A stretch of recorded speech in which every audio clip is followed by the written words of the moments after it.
Hi, students. I'd like to ask you some questions about this picture. When I pause for your answer, you can answer out loud or you can say the answer in your mind. Here we go. How many children are at the park?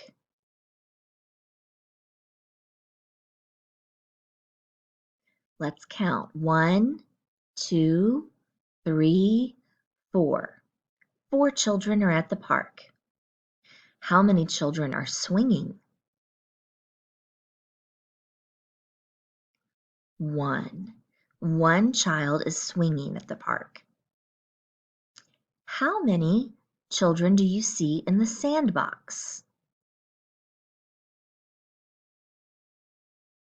1, 2 children are in the sandbox.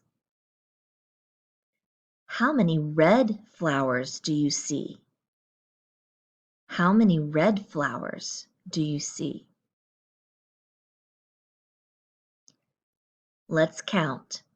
1, 2, 3. There are 3 red flowers. How many blue flowers do you see?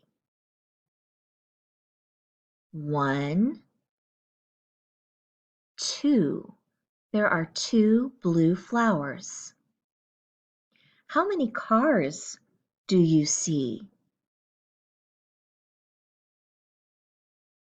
That's right. There are no cars in this picture, so we see 0 cars.